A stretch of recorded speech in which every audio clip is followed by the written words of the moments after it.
आज हम एक टॉपिक पर डिस्कशन करेंगे। हमारा टॉपिक है आज यूट्रिफिकेशन। ठीक है, यूट्रोफिकेशन एक्चुअली में होता क्या है वो अपन देखेंगे। तो जो यूट्रोफिकेशन है वो हमारा कॉन्सेप्ट किस पर बेस्ड है, ये वाटर पॉल्यूशन पर। ठीक है, जो वाटर पॉल्यूशन है उसका ही एक टाइप है अपना, उसमें eutrophication.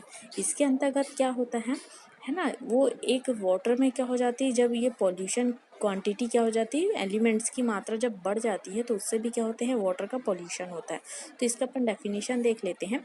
Eutrophication is a process in which water recessive excess nutrient like nitrogen and phosphorus that stimulate excessive plant growth।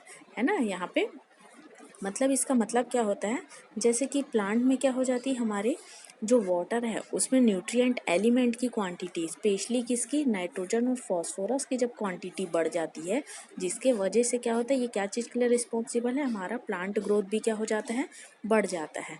ठीक है, जिसके वजह से क्या होता है, यहाँ पे प्लांट ग्रोथ में स्पेशली कौन, मेनली एल्गी क्या हो जाती है, यहाँ पे बढ़ जाती है, जिसको एल्गल ब्लूम बोलते हैं यहाँ पे। ठीक है, तो इसमें क्या होता है, जैसे वाटर का ग्रोथ है ना, जैसे अपन बोल रहे हैं यहाँ पे प्लांट का ग्रोथ, प्लांट की ग्रोथ की बात करें तो प्लांट की ग्रोथ के लिए यहाँ पे क्या आवश्यक है, न्यूट्रिएंट। ठीक है, न्यूट्रिएंट यहाँ पे आवश्यक। अब न्यूट्रिएंट की बात कर रहे हैं तो आपको बता दें, यहाँ पे न्यूट्रिएंट दो टाइप के होते हैं, एक मैक्रो न्यूट्रिएंट होते हैं और एक माइक्रो न्यूट्रिएंट होते हैं।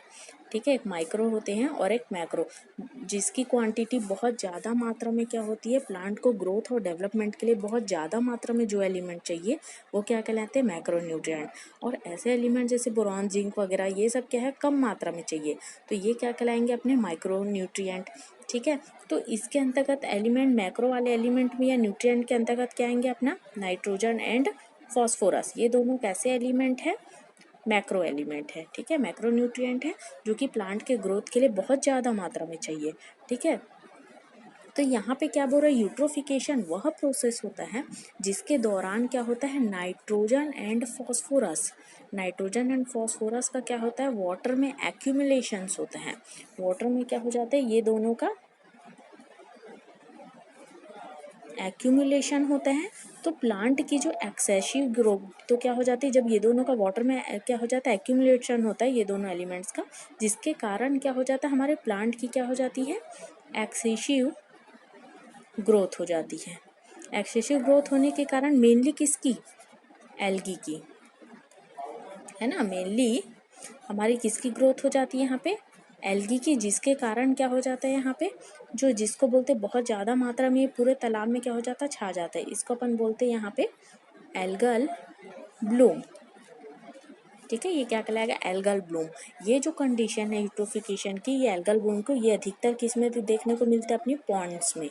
पॉन्ड जो होता है वो तालाब रहता है, क्यों, क्योंकि यहाँ का पानी क्या रहता है, स्टेबल वाटर यहाँ पे मिलता है। ठीक है, इसलिए इसमें ये अधिकतर ये यूट्रोफिकेशन का केस आपको यहाँ पे ज़्यादा मिलेगी। ठीक है, स्टेबल वाटर जहाँ पे रहता है पॉन्ड्स में। जैसे अपन एक एग्जांपल यहाँ पे देखते हैं, एक एग्जांपल में देखते हैं, सपोज ये हमारा एक तालाब है। ठीक है, इस तालाब में क्या रहेगा, सबसे पहले यहाँ पे बोल रहे हैं नाइट्रोजन की एंड फॉस्फोरस, ये दो एलिमेंट है, ये क्या हो जाता है, इंक्रीज हो जाता है, जिसके कारण क्या बोल रहे हैं अपन यहाँ पे, एल्गल क्या हो जाएगा, ब्लूम हो जाएगा। और ये एल्गल ब्लूम क्या हो जाएंगे, फिर डेथ हो जाएगी इसकी। तो ये जो होने की प्रोसेस है यहाँ पे यूट्रोफिकेशन के अंतर्गत कैसे होगा, इसको अपन एक्सप्लेन में समझ लेते हैं। यहाँ पे सबसे पहले अपन बोल रहे हैं, यहाँ पे जो पॉन्ड्स है, हमारा जो तालाब है, उसमें क्या रहेंगे, स्टेबल वाटर रहेगा। ठीक है, तालाब का जो स्टेबल वाटर है उसके अंतर्गत अपन क्या बोल रहे हैं, उसमें नाइट्रोजन एंड फॉस्फोरस दोनों की क्वांटिटी, एलिमेंट्स क्या हो जाएंगे, इंक्रीज हो जाएगी। ठीक है, इसकी क्वांटिटी क्या हो जाएगी, बढ़ जाएगी, जिसके कारण क्या हो जाएगा, हमारा जो प्लांट है उसकी क्या हो जाएगी, ग्रोथ है वो भी क्या हो जाएगी, बढ़ जाएगी। ठीक है, प्लांट की ग्रोथ भी बढ़ जाएगी, मेनली किसकी, एल्गल ब्लूम हो जाएगा। ठीक है, एल्गी की क्वांटिटी यहाँ पे ज़्यादा बढ़ जाएगी, चूँकि इसकी एल्गी की क्वांटिटी पूरे तालाब में बढ़ गई है, तो ये आपस में क्या करेंगे, ऑक्सीजन को लेने के लिए इनके बीच में क्या होगा, कंपटीशन होगा। ठीक है, ऑक्सीजन के लिए कंपटीशन करेंगे, जिसकी वजह से क्वांटिटी बढ़ गई, इसलिए इसकी क्या हो जाएगी, यहाँ पे डेथ होने लगेगी। ठीक है, तो ये डेथ हो जाएगी, तो ये जो प्लांट्स वगैरह जब डेथ हो जाएंगे तो इसका क्या होगा, डीकम्पोजर होगा। ठीक है, क्या होने लगेगा इसका, डिकम्पोजिशन की प्रोसेस होगी। और ये जो डिकम्पोजिशन की प्रोसेस है ये किसके द्वारा होगा, माइक्रो ऑर्गेनिज्म के द्वारा। ठीक है, ये वो माइक्रो ऑर्गेनिज्म जो कि प्लांट्स में इसके जो तालाब में प्रेजेंट है वो माइक्रो ऑर्गेनिज्म इस प्लांट का क्या करेंगे, डेथ प्लांट का डिकम्पोजिशन करेंगे। ठीक है, तो ये माइक्रो ऑर्गेनिज्म क्या करते हैं, जब माइक्रो ऑर्गेनिज्म जब ये डेथ प्लांट का डिकम्पोजिशन करने लगेंगे उस दौरान क्या होता है, अधिक से अधिक क्या चीज़ की आवश्यकता होती है, ऑक्सीजन की। ठीक है, ऑक्सीजन की आवश्यकता होती है। तो ये ऑक्सीजन कहाँ से प्राप्त करते हैं, ये क्या करते हैं, जो हमारा तालाब है उसमें जो डिज़ोल्व ऑक्सीजन है, ठीक है, जो डिज़ोल्व ऑक्सीजन है उस ऑक्सीजन का क्या करेंगे, माइक्रो ऑर्गेनिज्म यूज़ करेंगे। क्या प्रोसेस के लिए, डिकम्पोजिशन के लिए। ठीक है, तो ये क्या करेंगे, जिसके वजह से तालाब में क्या हो जाएगी, ऑक्सीजन की क्या हो जाएगी, हमारा शॉर्टेज हो जाएगा। ऑक्सीजन क्या हो जाएगा, ऑक्सीजन की शॉर्टेज कंडीशन हो जाएगी। ठीक है, जिसको यहाँ पे क्या बोलेंगे, जब तालाब में ऑक्सीजन की क्या हो जाएगी, कमी हो जाएगी या शॉर्टेज कंडीशन हो जाएगी, ये क्या कहलाएगी, हाइपोक्सिया। दिट्स कॉल्ड, क्या कहलाएगा, oxygen shortage condition is called hypoxia. एक टर्म है, टेक्निकल टर्म है, इसको यहाँ पे अपन क्या बोलेंगे, इसकी कमी को, ऑक्सीजन की कमी को हाइपोक्सिया कहा जाता है। ठीक है, तो क्या हो जाएगी, यहाँ पे हाइपोक्सिया हो जाएगी।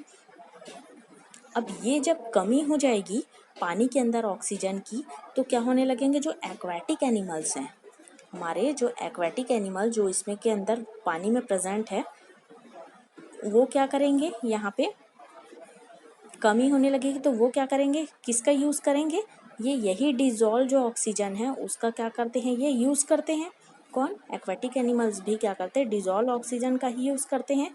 चूँकि यहाँ पे क्या हो रही है, ऑक्सीजन की क्या हो रही है, हमारी कमी हो रही है, इसीलिए क्या होने लगेगी, ये जो माइक्रो ऑर्गेनिज्म है ना, उनकी ये जो एनिमल्स हैं उसकी भी क्या हो जाएगी, यहाँ पे डेथ हो जाएगी। ठीक है, जब ये डेथ हो जाएगा तो क्या हो जाएगा, हमारा जो वाटर है ये सारे नीचे की ओर क्या होंगे, माइक्रो ऑर्गेनिज्म। यदि एनिमल्स मरने लगेंगे तो इनकी डेथ होते जाएगी, तो फिर क्या हो जाएंगे, ये वाटर जो है हमारा वो क्या करेगा, स्मेल करेगा, या क्या बोलेंगे अपन, वाटर का क्या हो गया, यहाँ पे पॉल्यूशन हुआ है। ठीक है, तो ये पॉल्यूशन ही हमारा क्या कहलाएगा, यहाँ पे यूट्रोफिकेशन। ठीक है, जिसके वजह से जब ये एनिमल्स, जब माइक्रो ऑर्गेनिज्म मर जाएंगे एनिमल्स, तो पूरा वहाँ पे क्या स्मेल हो जाता है वो तालाब। ठीक है, तो वो एक वाटर पॉल्यूशन का टाइप है, वो हमारा यूट्रोफिकेशन कहलाएगा।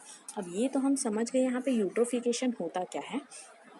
अब यहाँ पे जानना जरूरी है कि पानी के अंदर ये जो तालाब है उसमें ये दो एलिमेंट्स की क्वांटिटी बढ़ेगी कैसे। ठीक है, तो अपन यहाँ पे देखेंगे इसके केसेस।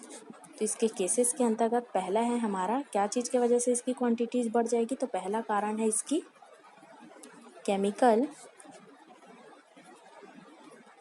फर्टिलाइजर्स। केमिकल फर्टिलाइजर्स के यूज़ करने से क्या होता है, जब जैसे ही खेतों में आप अधिक से अधिक केमिकल्स का यूज़ करोगे तो वो वहाँ से पानी के थ्रू क्या हो जाता है, बह कर क्या हो जाता है, तालाबों में मिल जाता है और यहाँ इसकी क्वांटिटी बढ़ जाती है। और ये सारे इफ़ेक्ट आपको पॉल्यूशन के रूप में सामने आएगा, यूट्रोफिकेशन के रूप में। सेकेंड रीज़न है इसका हमारा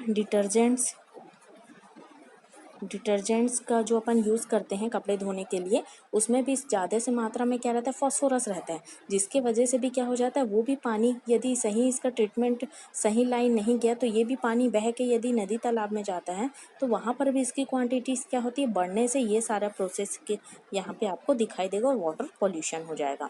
थर्ड है यहाँ पे पुअर सीवेज ट्रीटमेंट। यदि आपका सीवेज का ट्रीटमेंट सही नहीं हुआ तो भी एक पॉल्यूशन के रूप में नदी तालाबों में ही मिल के क्या हो जाएगा, ये उसको पॉल्यूशन करेगा। ठीक है, ये होगा हमारा पुअर सीवेज ट्रीटमेंट। तो ये भी क्या हो गए, ये पूरे इसके केसेस हैं। ये टोटली ये जो तीनों हैं ये मेन रिस्पॉन्सिबल है किसके लिए, यूट्रोफिकेशन प्रोसेस के लिए, मतलब तालाबों में ये दो एलिमेंट्स की क्वांटिटी को बढ़ाने के लिए। ये हमारा एक छोटा सा टॉपिक है। Thank you.